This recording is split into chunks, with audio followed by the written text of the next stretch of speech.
దేవుని పరిశుద్ధమైన నామానికి స్తుతి స్తోత్రాలు కలుగునుగాక. ఈ వాక్యం వింటున్న అందరికీ కూడా దేవుని పేరిట వందనాలు తెలియజేస్తున్నాను. ఇదేనో వాక్య ధ్యానం నిమిత్తం కీర్తనల గ్రంథం 103వ కీర్తన మొదటి వచనాన్ని చదువుకుందాం.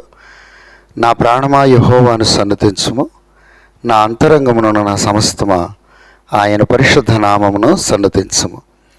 నా ప్రాణమా యెహోవాను సన్నుతించుము, ఆయన చేసిన ఉపకారములలో దేనిని మరువకుము.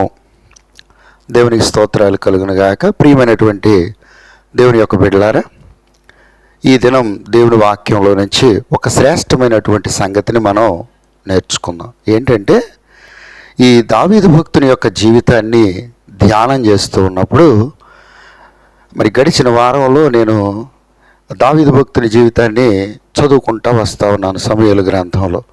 ఆ ధ్యానం చేసుకొచ్చేటువంటి క్రమంలో దావీదు జీవితంలో కొన్ని విషయాలు నన్ను చాలా ఆకర్షించినాయి.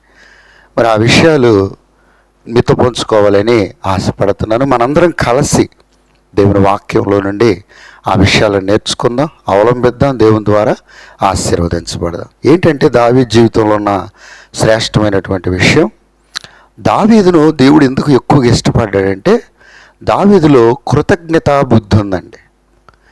కృతజ్ఞత మనస్సు, కృతజ్ఞత హృదయం అనేది దావీదులో మెండుగా ఉంది. అందుకే దేవుడు చాలా ఇష్టపడ్డాడు.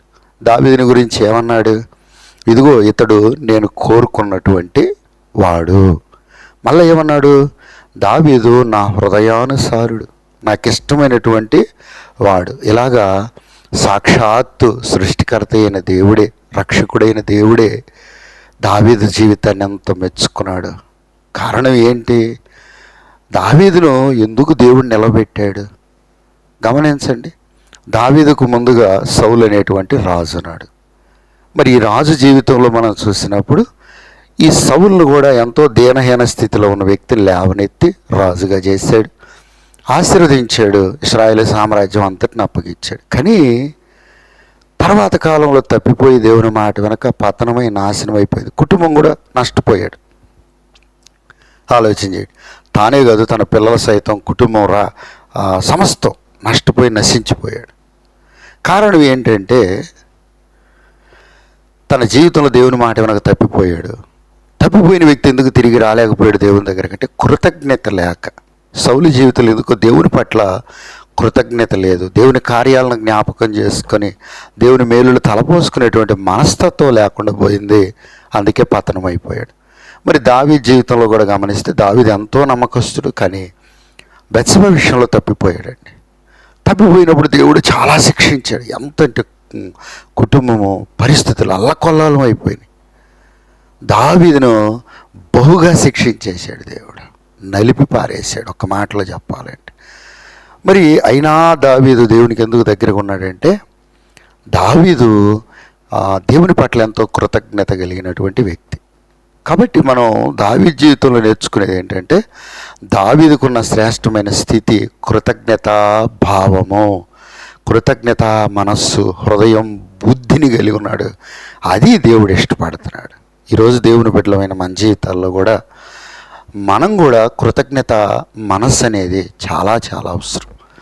దావీదు జీవితంలో చూసినప్పుడు ఒక 2 కోణాలు కనపడతా ఉన్నాయి. ఒకటి ఏంటంటే, దేవుని పట్ల కృతజ్ఞత కలిగి ఉన్నాడు. రెండోది, తన జీవితంలో తనకు ఎవరెవరైతే మేలు చేసి, మరి తన జీవితంలో ఎవరెవరైతే తనకు సహకరించి ఉన్నారో వాళ్ళ పట్ల కూడా కృతజ్ఞత చూపినట్లు పరిశుద్ధ గ్రంథంలో చూస్తున్నాం. కాబట్టి దావీదు జీవితంలో కృతజ్ఞత బుద్ధి ఉంది. అది మరి 2 విషయాల్లో ఉంది. ఒకటి దేవుని విషయంలో ఉంది, రెండైతే తనకు మేలు చేసిన అందరి పట్ల కూడా అతను కృతజ్ఞత చూపినట్లు చూస్తూ ఉన్నాం.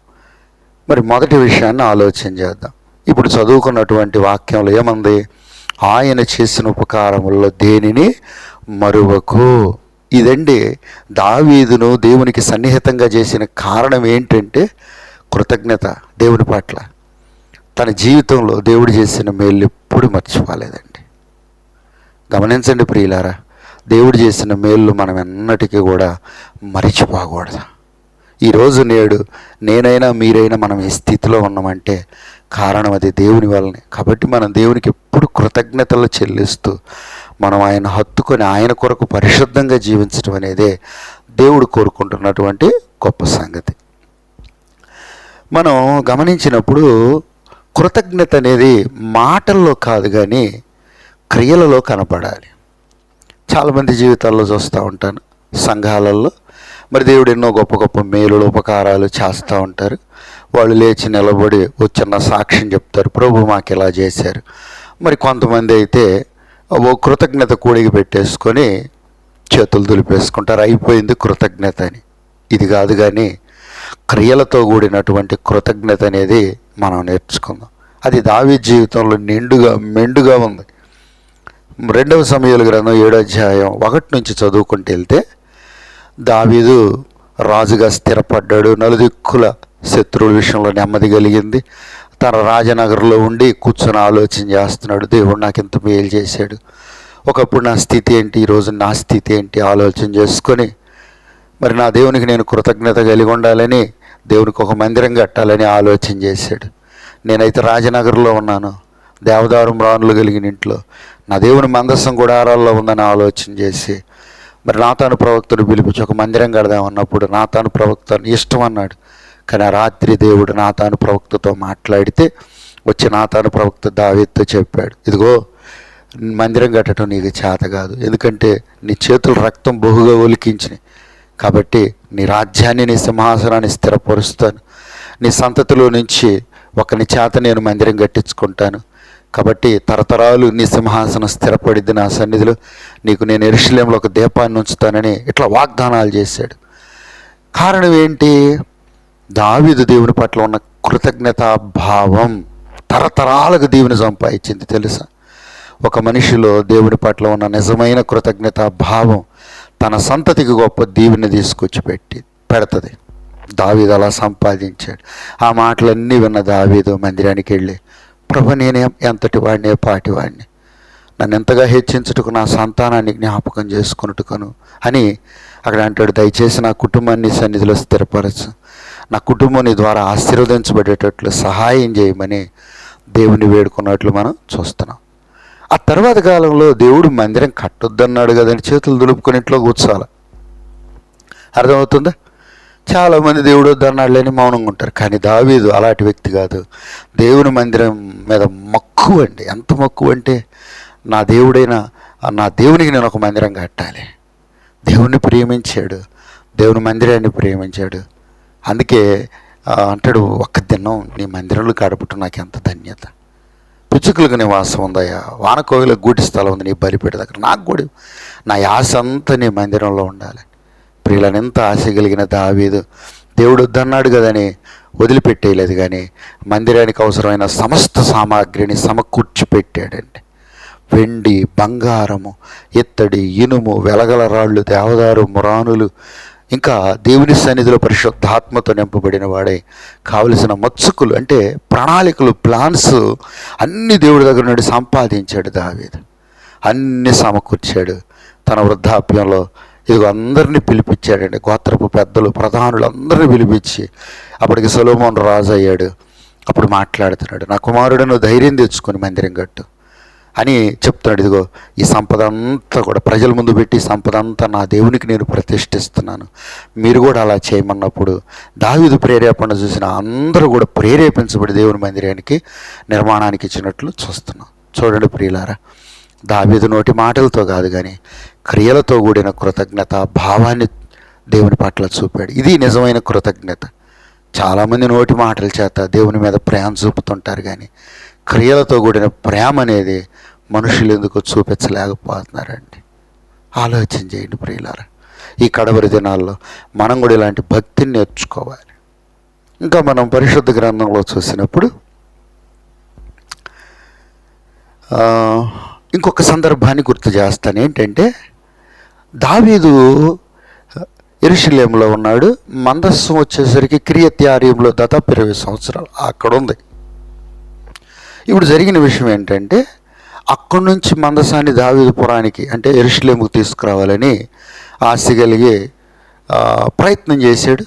ఒకసారి తప్పిపోయాడు. కానీ రెండోసారి ఏం చేశాడు, సేవకులు ఆ మందసాన్ని మోసుకొని వస్తుండగా దావీదు ఏం చేశాడు తెలుసా, బలులు అర్పిస్తూ తను తాను మైమరిచిపోయి దేవుని మందసం ముందు నాట్యం ఆడటం ప్రారంభించాడు. నేను రాజునే, నేను ఇంత గొప్పవాడిని అని తను తలంచలేదు, కానీ తన దేవుని ఎదుట తను సామాన్యునిగా తలంచుకొని నాట్యం ఆడటం ప్రారంభించాడు. ప్రజలు ఏమనుకుంటారు, ఎవరేమనుకుంటారో ఆలోచించలేదు, కానీ తన దేవునిలో లీనమైపోయాడు. తను తాను మైమరిచిపోయి దేవుని ఆరాధించినట్లు చూస్తున్నాం.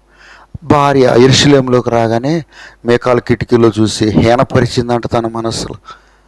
ఇంటికి వచ్చేసరికి ఏం చేసింది, ఎగతాళి చేయటం ప్రారంభించింది. ప్రియులారా, దావీదు ఒకటి అంటాడు, నువ్వు నైనా అనుకో, నా దేవుడు నన్ను హెచ్చైన స్థితిలోకి తెచ్చాడు. నేను హీనుడినైనా దీనుడినైనా ఏదైనా కానీ నా దేవుని ఎదుటి నేను ఆటాడాను, నాకు పెద్ద సిగ్గులేదు. ఈరోజు చాలామంది దేవుని మందిరాలు ఆరాధించమంటే ఏం చేస్తారు, వాళ్ళు చూస్తారు, వీళ్ళు చూస్తారు, ఉత్సవ విగ్రహాలను నిలబడిపోతూ ఉంటారు.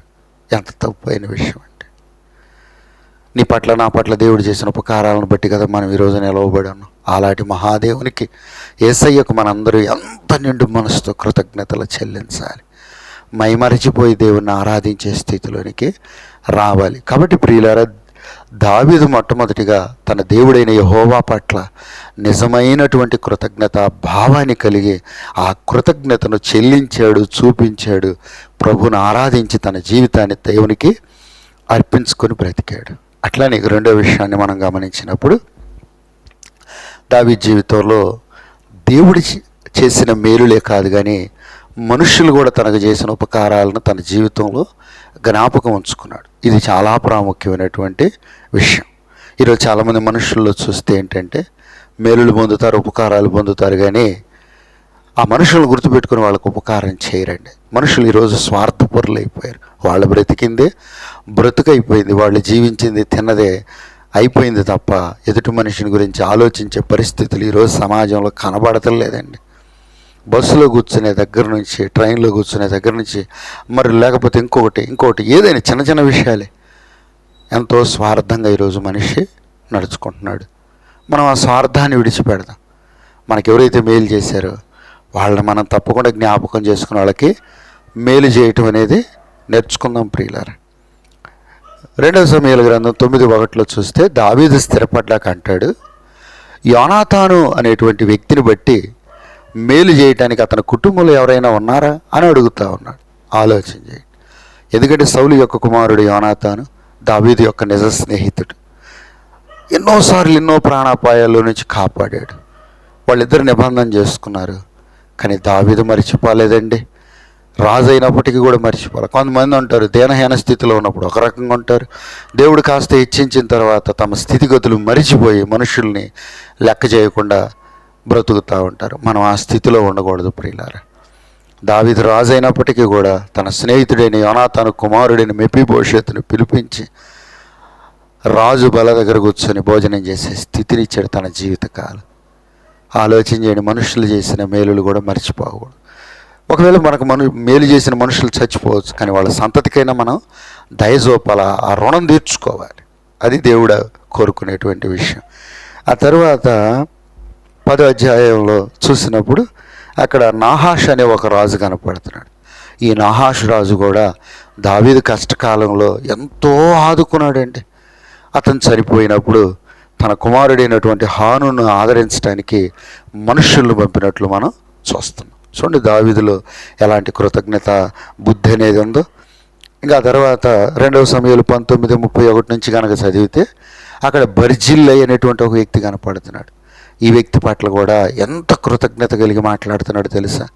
ఎందుకంటే అబ్షాలోము దావీదును తరిమినప్పుడు, అతడు అడవులు పాలైనప్పుడు బర్జిల్లై ఈ ఐశ్వర్యవంతుడు, ఈ ధనవంతుడు దావీదుని, అతని దగ్గర ఉన్న వాళ్ళందరినీ పోషించాడు. అదంతా గమనించిన దావీదు చివరికి తిరిగి యెరూషలేముకు వచ్చి రాజుగా స్థిరపడ్డ తర్వాత ఆ మార్గంలో మాట్లాడుతున్నాడు. బర్జిల్లై, నువ్వు రా, నేను పోషిస్తానంటే అంటాడు, ఇదిగా కింహాముకు దయచూపు అంటే తన